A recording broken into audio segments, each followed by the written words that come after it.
Kami dari kelompok 13, di sini kami akan membahas materi mengenai hadis-hadis tentang pendidikan dan pengajaran. Video ini dibuat untuk memenuhi tugas mata kuliah studi hadis dan hadis tarbawi yang diampu oleh Bapak Mahruz Zainul Umam, SPDI MPD. Sebelumnya, kami akan memperkenalkan anggota kelompok kami. Yang pertama yaitu saya sendiri. Perkenalkan, nama saya Risalatul Mu'awana, NIM T 2019-7120. Yang kedua yaitu Jamilatus Salihah, NIM T 2019-7109. Dan yang ketiga yaitu Indah Sri Mulyati, NIM T 2019-7094. Baik, sebelum saya menyebutkan contoh-contoh hadis tentang pendidikan dan pengajaran, saya akan menyinggung sedikit pengertian dari hadis.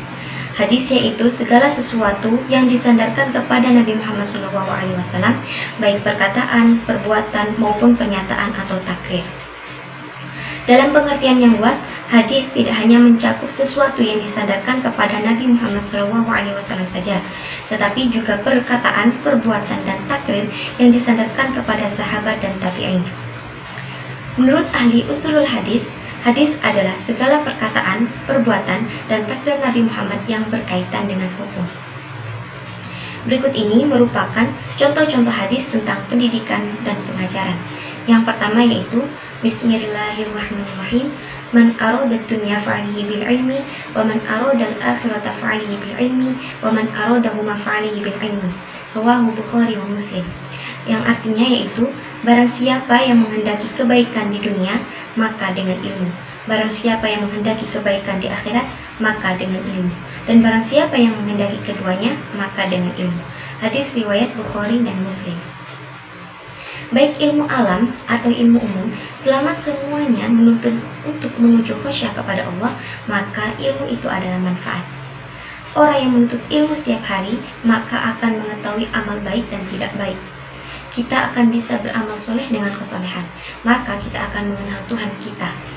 Kalau sudah mengetahui dan mengenal Allah, maka kita akan takut serta mendapatkan posisi di hadapannya dan menggapai keridhoannya. Dapat disimpulkan pula bahwa kunci meraih kebahagiaan di dunia dan di akhirat dapat diperoleh dengan belajar. Namun, contoh hadis yang saya sebutkan tadi tidak dijumpai merupakan ungkapan Rasulullah SAW di berbagai kitab. Namun, hadis tersebut merupakan ungkapan dari Imam Syafi'i rahimahullah. Bismillahirrahmanirrahim. Assalamualaikum warahmatullahi wabarakatuh. Saya Jamilatus Salihah, NIM T 2019-7109. Di sini saya akan meneruskan penjelasan dari Mbak Isa tentang bagaimana bunyi hadis-hadis pendidikan dan pengajaran. Tadi Mbak Isa sudah menjelaskan hadis yang diriwayatkan oleh Imam Bukhari dan Imam Muslim. Selanjutnya, saya akan menjelaskan hadis yang diriwayatkan oleh Imam Ad-Dailami yang bunyinya Bismillahirrahmanirrahim. Ali radhiyallahu anhu qala Rasulullah sallallahu alaihi wasallam, al-alimu yang tafi'u bi ilmihi khairum min alfi abid.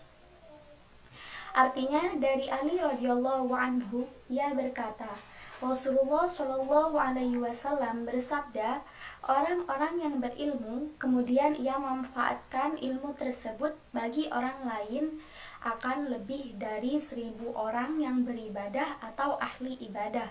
Penjelasannya begini. Ibadah merupakan suatu kemuliaan, tapi jauh lebih mulia ilmu dan orang-orang yang memilikinya. Demikian utama orang yang berilmu tersebut ahli ibadah, sehingga Rasul dari hadis tersebut mengumpamakan kemuliaan dirinya dengan orang yang paling rendah di antara para sahabatnya. Perumpamaan ini analog dengan perumpamaan bagaikan langit dan bumi, karena perbedaannya sangat jauh. Selanjutnya, hadis dari Imam Bukhari yang bunyinya Bismillahirrahmanirrahim. An Ibnu Abbasin radhiyallahu anhu qala Rasulullah sallallahu alaihi wasallam, man yuridillahu bihi khairan yufaqihu fiddin wa innamal ilmu bitta'allumi. Artinya, dari Ibnu Abbas radhiyallahu anhu, ia berkata, Rasulullah Shallallahu Alaihi Wasallam bersabda, Barang siapa yang dikehendaki Allah menjadi baik, maka dia akan dipahamkan dalam hal agama. Dan sesungguhnya ilmu itu diperoleh melalui belajar. Maksud dari hadis tersebut yaitu, jika Allah menghendaki seluruh kebaikan diberikan kepada seseorang, maka Allah hanya akan memberikannya kepada hambanya yang dia pahamkan terhadap agamanya. Karena seluruh kebaikan yang Allah berikan bagi orang-orang yang mengkaji agama Allah. Dari hadis tersebut juga kita dapat memahami bahwasannya mereka yang enggan mempelajari agama Allah, maka pada hakikatnya mereka tidak akan memperoleh kebaikan.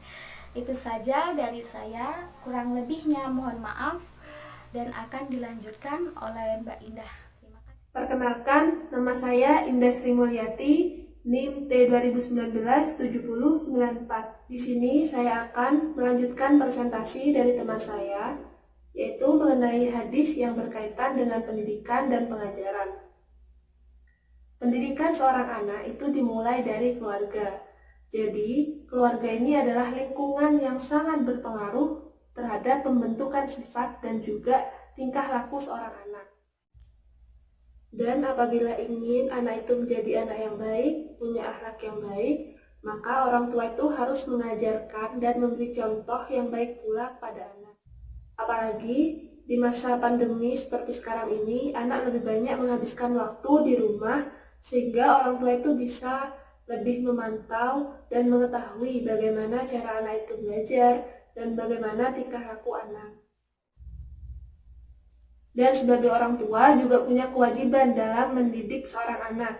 Di antaranya itu ada dalam hadis yang berbunyi, An Ali radhiyallahu anhu qala Rasulullah sallallahu alaihi wasallam, adibu auladakum ala tarasi khisal, hubbi nabiyikum wa hubbi ahli baitihi wa qiraatul qur'ani, fa inna hamlatul qur'anu fi dillallahi yauma la dillu dillahu ma'amiyaihi wa asfiyaihi. Yang artinya dari Ali radhiyallahu anhu berkata bahwa Rasulullah SAW bersabda, didiklah anak kalian dengan 3 perkara, yaitu mencintai Nabi kalian dan keluarganya serta membaca Al-Quran. Karena sesungguhnya orang yang menjunjung tinggi Al-Quran akan dapat perlindungan dari Allah Subhanahu wa Ta'ala, di mana di hari itu tidak ada perlindungan selain perlindungannya. Dan mereka bersama para nabi dan kekasihnya. Jadi dari hadis di sini dapat kita simpulkan bahwa ada 3 yang harus diajarkan atau dididik orang tua kepada anaknya. Yang pertama itu mencintai Nabi Muhammad SAW. Kenapa hal ini menjadi hal penting? Karena Nabi Muhammad itu adalah suri tauladan yang terbaik, panutan yang terbaik untuk umat manusia. Dan juga beliau mempunyai akhlak yang sangat baik. Jadi, sebagai orang tua harus mengenalkan kepada anak siapa nabinya, bagaimana sifat-sifat Nabi Muhammad, bagaimana akhlaknya, sehingga anak tersebut itu bisa mempelajari dari sifat-sifat Nabi Muhammad SAW. Lalu yang kedua yaitu mencintai keluarga Nabi. Kenapa hal ini juga menjadi hal penting? Karena supaya anak itu bisa mencontoh atau meniru bagaimana keluarga Nabi itu saling menyayangi, menghormati yang lebih tua, menyayangi yang lebih muda, dan juga berbuat baik kepada anggota keluarga lain. Jadi anak itu bisa meniru dari keluarga Nabi. Dan yang ketiga yaitu membaca Al-Quran. Hal ini sangat penting karena Al-Quran itu adalah petunjuk untuk manusia supaya bisa selamat di dunia sampai di akhirat. Dan juga dalam hadis disebutkan bahwa orang yang menjunjung tinggi Al-Quran itu akan mendapatkan perlindungan dari Allah, di mana di hari itu tidak ada perlindungan selain perlindungan dari Allah, yaitu di hari kiamat dan di hari akhirat kelak. Jadi anak itu harus dididik dalam 3 hal tersebut. Dan dalam hadis lain juga disebutkan bahwa orang yang belajar dan mengajarkan Al-Quran itu adalah orang yang paling baik. Yaitu bunyinya khairukum man ta'allama al-Qur'ana wa 'allamahu. Sebaik-baik kalian yaitu yang mempelajari Al-Qur'an dan juga mengajarkannya. Jadi kalau kita sudah belajar Al-Quran, meskipun hanya satu ayat, kita harus menyampaikan dan juga mengimplementasikan kandungan-kandungan yang ada di dalam Al-Quran dalam kehidupan sehari-hari, supaya bisa selamat di dunia dan sampai di akhirat. Mungkin hanya itu yang bisa saya sampaikan, kurang lebihnya saya mohon maaf. Wassalamualaikum warahmatullahi wabarakatuh.